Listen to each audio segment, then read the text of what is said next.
Okay, hello everyone. आज हम start कर रहे हैं हमारा टॉपिक एसिड्स, और एसिड्स की हम देखेंगे क्लासिफिकेशन। तो सबसे पहले एसिड्स क्या होते हैं? Acids are those chemical substances which have sour taste. तो एसिड्स, ये एक बहुत बेसिक डेफिनेशन है कि एसिड्स एक केमिकल सब्सटेंसेस है जिनका टेस्ट कैसा होता है, सॉर टेस्ट होता है। एसिड्स जो होते हैं ये लिटमस पर कैसा इफेक्ट देते हैं? जो लिटमस पेपर होता है, ये लिटमस पेपर क्या होता है? एक नेचुरल डाई है, एक इंडिकेटर है जो अपने कलर को चेंज करके बताता है कि हमारा सॉल्यूशन एसिडिक है या फिर बेसिक है।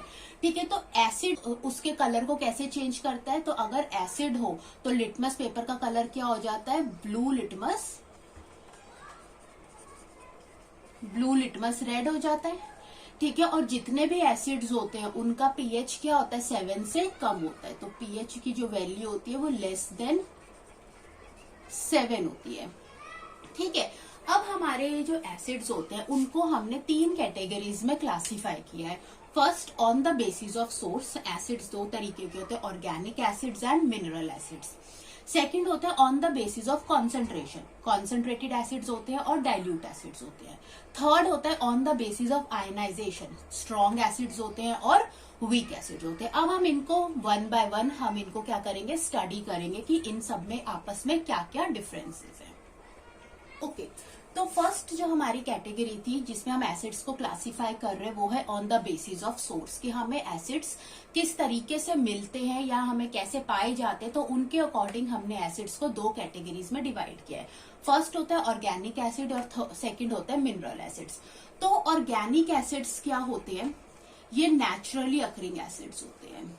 ठीक है, नेचुरली अकरिंग एसिड्स है। नेचुरली अकरिंग एसिड्स का मतलब क्या है कि ये ऑर्गेनिक एसिड्स हमें कहाँ मिलते हैं? प्लांट्स या फिर एनिमल मटेरियल में से हमको मिलते हैं। सो ऑर्गेनिक एसिड्स कहाँ पर प्रेजेंट होते हैं? Present in plants and animal material. ठीक है, तो ऑर्गेनिक एसिड्स हमें कहाँ पर मिलते हैं? ये नेचुरली अकरिंग होते हैं और ये कहाँ प्रेजेंट होते हैं? प्लांट्स या फिर एनिमल मटेरियल में क्या होते हैं? प्रेजेंट होते हैं। ठीक है, जितने भी ऑर्गेनिक एसिड्स होते हैं ये वीक एसिड्स होते हैं। ठीक है, इन्हें वीक एसिड्स बोला जाता है और they are not harmful. They are not harmful to eat और ड्रिंक। ठीक है, तो ऑर्गेनिक एसिड्स वीक एसिड्स होते हैं और इनका कोई हार्मफुल इफेक्ट हमारे ऊपर नहीं होता है। इसीलिए हम ऑर्गेनिक एसिड्स को हमारे फूड इंग्रेडिएंट्स में भी क्या करते हैं? यूज करते हैं। Used in food ingredients. Food ingredients में भी हम इन्हें क्या करते हैं? यूज करते हैं। तो कुछ ऑर्गेनिक एसिड्स के एग्जाम्पल्स हम देख लेते हैं। फॉर एग्जाम्पल, जिसमें पहला आता है methanoic acid. Methanoic acid. Methanoic acid का एक दूसरा नाम होता है फॉर्मिक एसिड। ठीक है, अब देखो जितने भी एसिड्स होते हैं उनका एक फंक्शनल ग्रुप होता है COOH, यानी हर एसिड के पास ये फंक्शनल ग्रुप प्रेजेंट होता है। और इसी फंक्शनल ग्रुप को देखकर हम ये बता सकते हैं कि हमारा जो भी सब कंपाउंड है वो क्या है? एसिडिक के नेचर में। तो मिथेनोइक एसिड या फॉर्मिक एसिड जो होता है इसका फॉर्मूला होता है HCOOH। ठीक है, और ये हमें कहां पर मिलता है? स्टिंग्स या bytes of many insects. Stings और बाइट्स ऑफ मेनी इंसेक्ट्स। ठीक है, नेक्स्ट जो होता है मिथेनोइक एसिड के बाद देख सकते हैं इथेनोइक एसिड। ठीक है, इथेनोइक एसिड का फॉर्मूला होता है CH3COOH। इसके पास 2 कार्बन की चेन होती है। और इथेनोइक एसिड कहाँ पर मिलता है? विनेगर में मिलता है, सिरका। वहां पे हमें क्या मिलता है? इथेनोइक एसिड मिलता है। इसको हम एसिटिक एसिड भी कहते हैं। इसका दूसरा नाम है एसिटिक एसिड। थर्ड एग्जाम्पल हम देख सकते हैं सिट्रिक एसिड। सिट्रिक एसिड हमें कहाँ मिलता है? सिट्रस फ्रूट्स में मिलता है। सिट्रस फ्रूट्स जैसे कि लेमन हो गए, ऑरेंजेस हो गए, ग्रेप्स हो गए। फोर्थ आता है लैक्टिक एसिड। लैक्टिक एसिड हमें कहाँ मिलता है? कर्ड में मिलता है। ठीक है, fifth oxalic acid. Oxalic acid हमें कहाँ मिलता है? टोमेटोज में मिलता है। सिक्स्थ आता है टार्टरिक एसिड। टार्टरिक एसिड हमें कहाँ मिलता है? ग्रेप्स में मिलता है या फिर हमें टैमरिंड्स में मिलता है, इमली में। ठीक है, तो ये सारे क्या थे? ऑर्गेनिक एसिड्स थे। ये सारे नेचुरली अकरिंग एसिड्स होते हैं जो हमें प्लांट्स या एनिमल्स में से मिलते हैं, और ये वीक एसिड्स होते हैं। They are not harmful to eat and drink. इनको हम फूड इंग्रेडिएंट्स में यूज करते हैं। ओके, ना जो नेक्स्ट कैटेगरी आती है हमारी, वो होती है मिनरल एसिड्स। अब मिनरल एसिड्स क्या होते हैं? ओके, अब जो भी मिनरल एसिड्स होते हैं ना, ये मैन मेड एसिड्स होते हैं। ये नेचुरली हमें नहीं मिलते, ये मैन मेड एसिड्स होते हैं।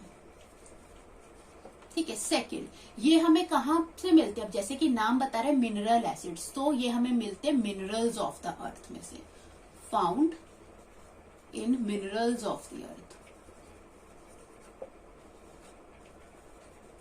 ठीक है, हमें मिनरल्स ऑफ द अर्थ में से ये मिलते हैं। ठीक है, ये जो होते हैं ना, जो मिनरल एसिड्स होते हैं, ये दे आर वेरी डेंजरस।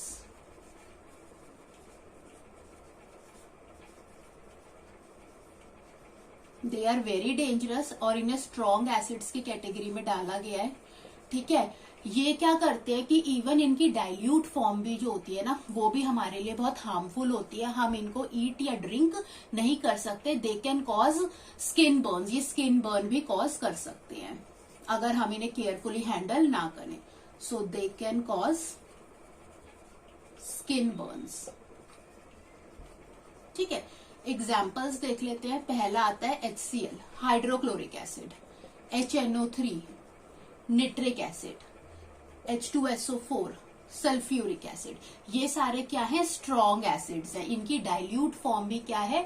हमारे लिए हार्मफुल है, तो हमें इन्हें केयरफुली हैंडल करना चाहिए। ठीक है, और ये सारे मैन मेड एसिड्स हैं। क्यों? क्योंकि हमें कहाँ मिलते हैं? मिनरल्स ऑफ द अर्थ में से मिलते हैं। इसके बाद यहाँ पर इन्हीं में एक एक्सेप्शन आती है कार्बोनिक एसिड की। कार्बोनिक एसिड हालांकि एक मिनरल एसिड है, हमें मिनरल्स ऑफ द अर्थ में से मिलता है, लेकिन जो कार्बोनिक एसिड होता है ना, ये एक वीक एसिड होता है। इसीलिए हम इन्हें ऑर्गेनिक एसिड की कैटेगरी में ही डालते हैं। तो ये एक मिनरल एसिड्स का क्या है? एक्सेप्शन है। क्यों? क्योंकि सारे ही मिनरल एसिड्स क्या होते हैं? डेंजरस होते हैं, स्ट्रॉन्ग एसिड्स होते हैं। लेकिन जो कार्बोनिक एसिड होता है वो एक ऐसा एसिड है जो कि मिलता मिनरल्स में से है, लेकिन होता क्या है? वीक एसिड होता है। तो ये थी इसकी फर्स्ट कैटेगरी, जहां पर हमने अपने एसिड्स को दो पार्ट्स में क्लासिफाई किया था, organic acids and the mineral acids. Okay, now next category आती है जिसमें हम अपने एसिड्स को क्लासिफाई करते हैं on the basis of concentration. So on the basis of concentration acids दो तरीके के होते हैं, concentrated acids and the dilute acid. लेकिन इन दोनों को समझने से पहले सबसे पहले हमें ये समझना है कि कॉन्सेंट्रेशन क्या होती है।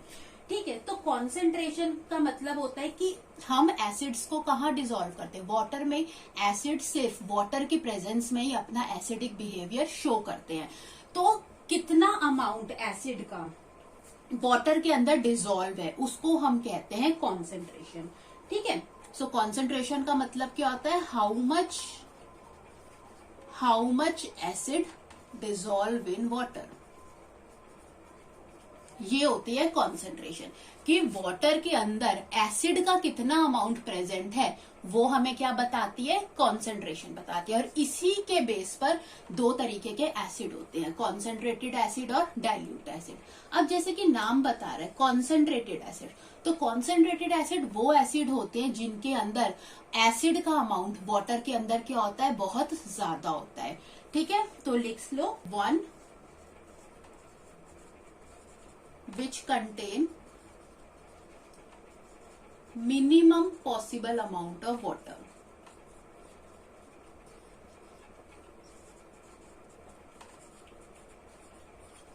ठीक है, तो कॉन्सेंट्रेटेड एसिड्स कौन से होते हैं? जिनमें वाटर का अमाउंट बहुत कम होता है और एसिड का अमाउंट क्या होता है?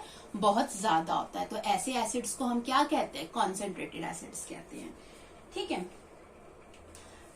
डाइल्यूट एसिड्स क्या होते हैं? डाइल्यूशन यानी वाटर का अमाउंट बहुत ज्यादा होना। ठीक है, तो डाइल्यूट एसिड्स क्या होते हैं? 1 विच कंटेन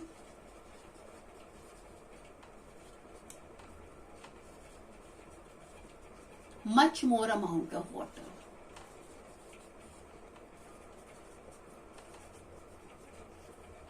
ठीक है, तो एक बार फिर देख लेते। कॉन्सेंट्रेटेड एसिड का मतलब है एसिड का अमाउंट बहुत ज्यादा और वाटर का अमाउंट कम। डाइल्यूट एसिड का मतलब है एसिड का अमाउंट कम और वाटर का अमाउंट बहुत ज्यादा। ठीक है, तो ये होते हैं कॉन्सेंट्रेटेड एसिड और डाइल्यूट एसिड। ठीक है, तो अब सबसे पहले हम देखेंगे कि डाइल्यूशन क्या होता है। डाइल्यूशन का मतलब होता है इट इज हम इसे लिखेंगे a process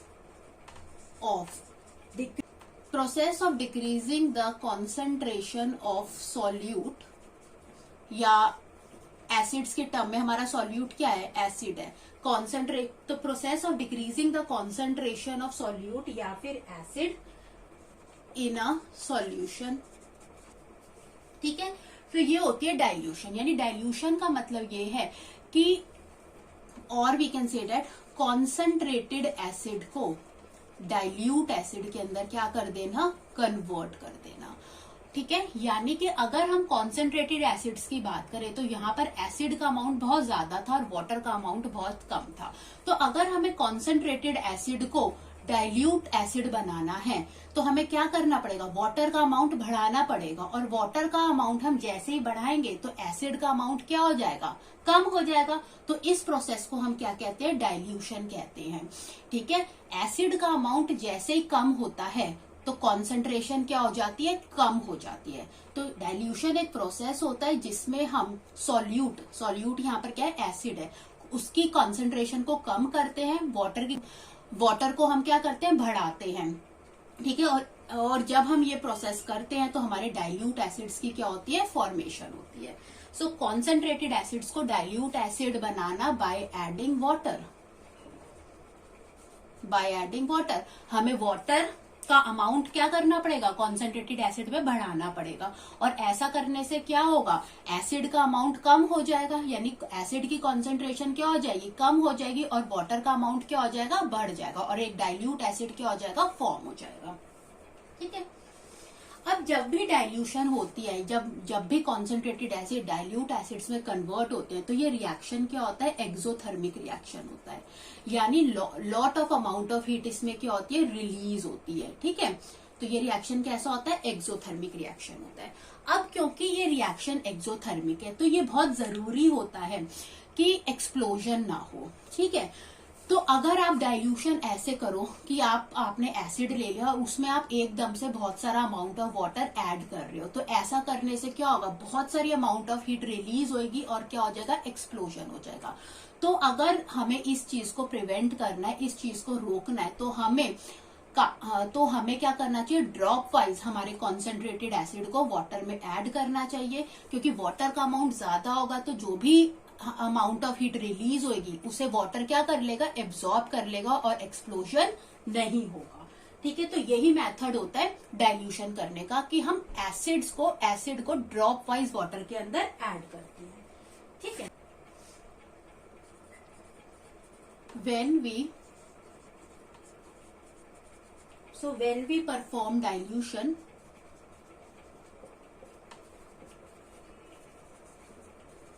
always add concentrated acid drop wise into water so that,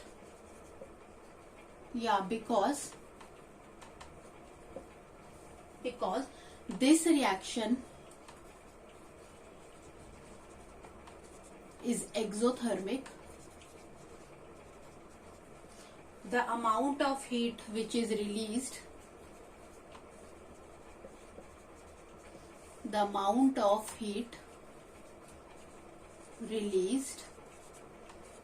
is absorbed by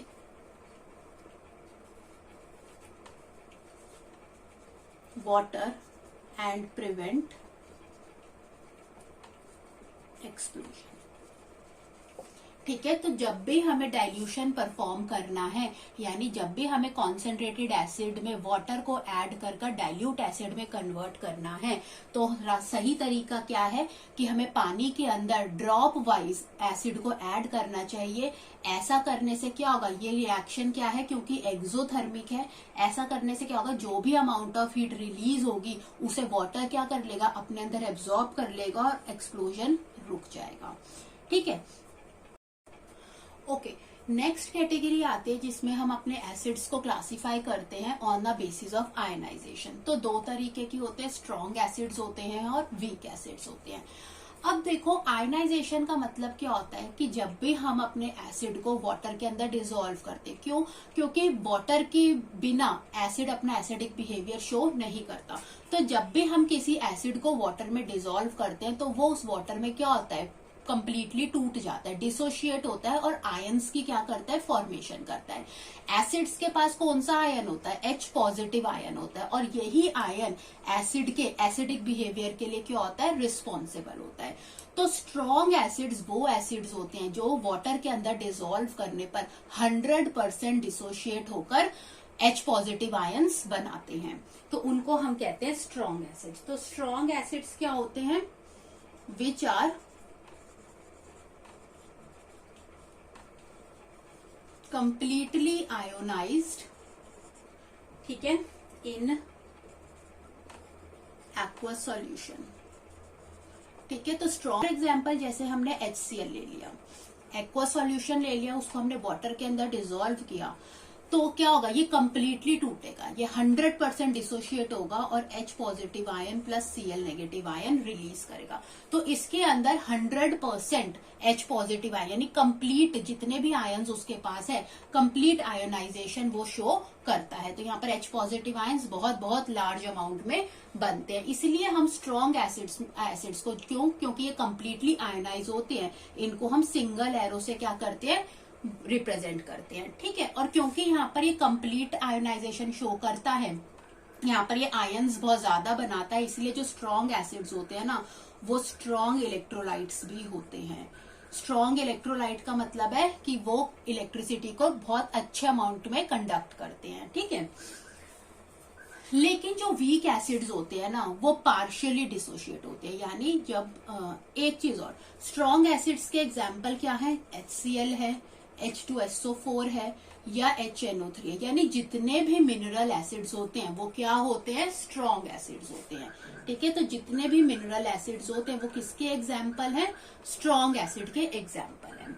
next आता है वीक एसिड। वीक एसिड्स क्या होता है कि जब हम उन्हें वाटर में डिसॉल्व करते हैं तो वो पार्शियली डिसोशिएट होते हैं।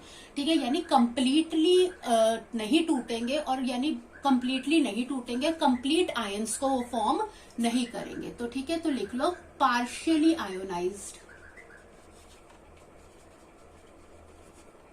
इन एक्वस सॉल्यूशन। अगर वो पार्शियली आयोनाइज्ड हो रहे हैं सॉल्यूशन में, तो यहाँ पर H पॉजिटिव आयंस का अमाउंट क्या होगा, कम बनेगा यहाँ पर भी, चाहे वीक हो चाहे स्ट्रांग हो, H पॉजिटिव आयन जरूर रिलीज करेंगे। लेकिन स्ट्रॉन्ग एसिड्स में कंप्लीट आयोनाइजेशन हो रही है, यहाँ पर H पॉजिटिव आयंस बहुत बहुत अमाउंट में बन रहे हैं। लेकिन जो वीक एसिड्स है, क्योंकि वो पार्शियली आयोनाइज हो रहे हैं, इसलिए H पॉजिटिव आयंस का अमाउंट क्या होता है, बहुत कम होता है। तो यहाँ पर एग्जाम्पल हम लेते हैं एसिटिक एसिड का, CH3COOH। अब क्योंकि ये पार्शियली आयोनाइज हो रहा है, तो इसको हम इस तरीके से रिवर्स रिएक्शन की फॉर्म में दिखाते हैं। ठीक है, डबल एरो से दिखाते हैं, और इसके आयंस क्या बनेंगे, acetate ion CH3COO negative plus H positive. तो यहाँ पर जो H पॉजिटिव का अमाउंट होगा ना, ये बहुत ज्यादा क्या होगा, कम होगा, इसीलिए ये वीक इलेक्ट्रोलाइट्स होते हैं। ठीक है, वीक इलेक्ट्रोलाइट्स होते हैं। और जितने भी ऑर्गेनिक एसिड्स होते हैं वो क्या होते हैं, वीक एसिड्स होते हैं। ऑर्गेनिक एसिड्स, फॉर्मिक एसिड या acetic acid, tartaric acid, citric acid, ये सारे किसके एग्जाम्पल है, वीक एसिड के एग्जाम्पल है। प्लस इसके अंदर एक एक्सेप्शनल केस भी आता है, कौन सा, कार्बोनिक एसिड, ये भी क्या है, एक वीक एसिड है। ठीक है, तो ये था on the basis of ionization. Acids को दो कैटेगरी में डाला, strong acids and weak acids. Okay तो यहाँ पर क्लासिफिकेशन ऑफ एसिड्स खत्म होता है। एंड अगर आपको अच्छा लगा हो ये वीडियो तो आप इसे जरूर लाइक करें एंड सब्सक्राइब करें। Thanks for watching.